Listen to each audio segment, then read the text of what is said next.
The savannah's fury introducing Okoro the warrior.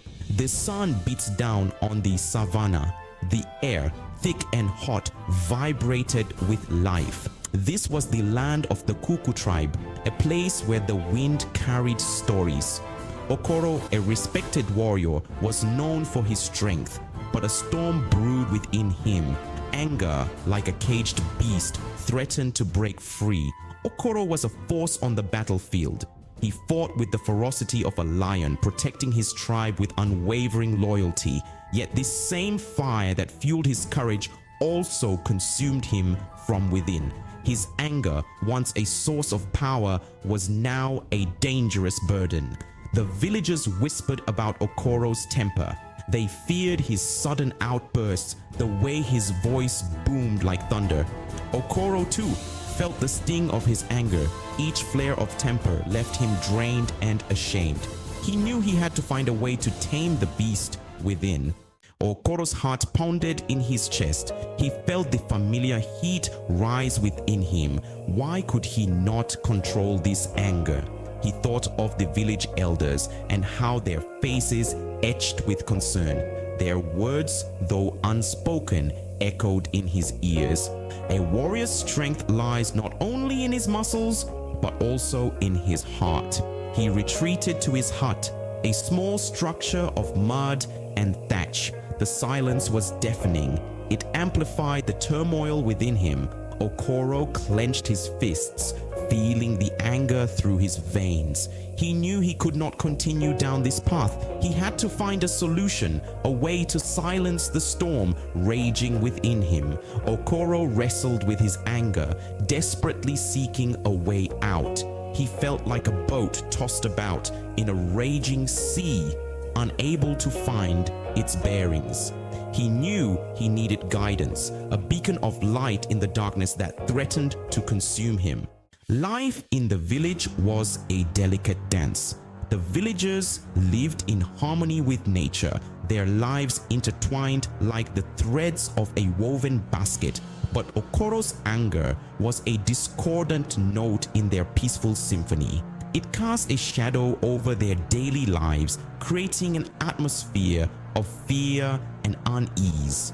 The women, once carefree in their laughter, now spoke in hushed tones when Okoro was near.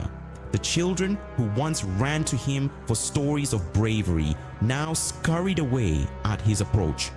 Okoro noticed their fear, and it fueled his shame.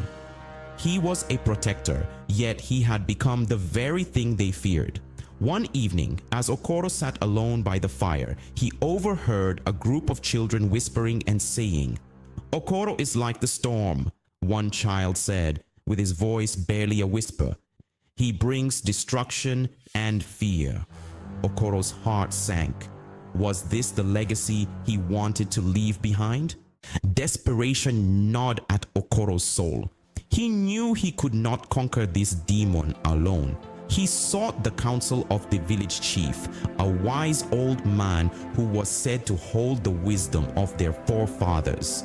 The chief listened patiently as Okoro poured out his heart, his voice thick with shame and regret.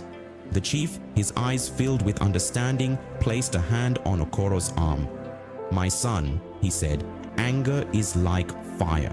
It can be a powerful tool, but it can also consume everything in its path." He spoke of the importance of balance, of being thoughtful and not acting out of compulsion. "Seek the source of your anger," the chief advised. "Confront it, understand it, and only then can you hope to control it." He spoke of the wise words of King Solomon. A gentle answer turns away wrath, but a harsh word stirs up anger. He spoke of meditation and prayer, of the power of forgiveness. Okoro listened intently, clinging to the chief's words as a drowning man clings to a lifeline. Okoro embarked on his journey of self-discovery with the determination of a warrior facing a formidable foe.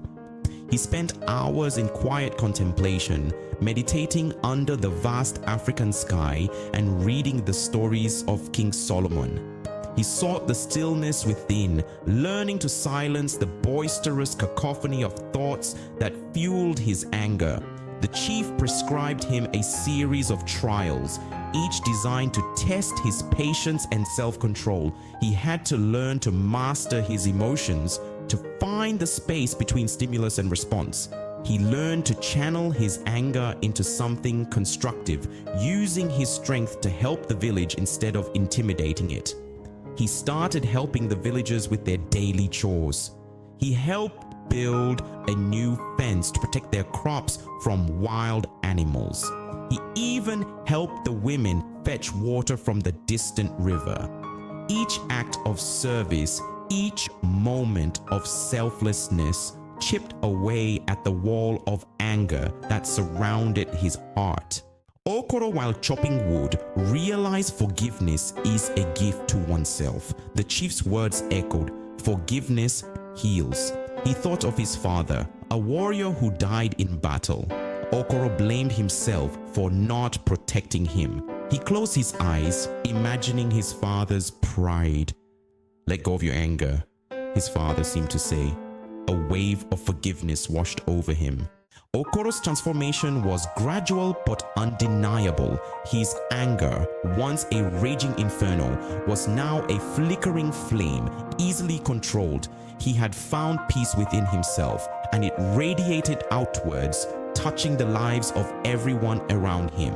The villagers, initially wary, slowly began to warm up to Okoro again.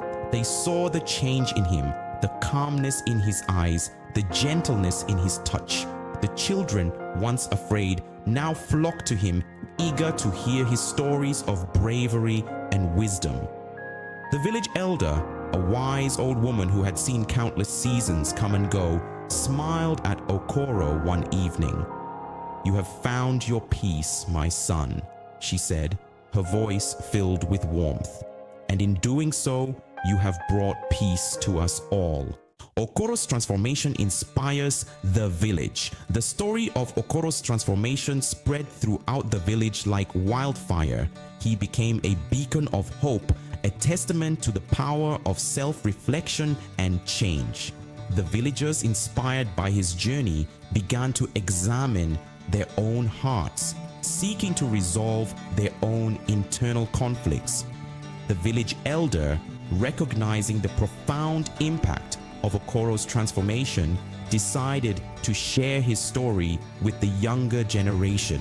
He gathered the children around the fire and told them the tale of Okoro, the warrior who tamed the beast within. His voice, filled with wisdom and compassion, wove a powerful message that true strength lies not in physical prowess, but in the ability to control one's emotions. The children listened intently, their young minds absorbing the lesson, carrying it with them as they ventured out into the world. Okoro's story is a powerful reminder that anger, though a natural human emotion, can have destructive consequences if left unchecked. It is a universal message that resonates across cultures and generations, a timeless tale of self-discovery and redemption. The Bible, in the book of Proverbs, warns against the dangers of unchecked anger. A hot-tempered man stirs up strife, but he who is slow to anger quiets contention.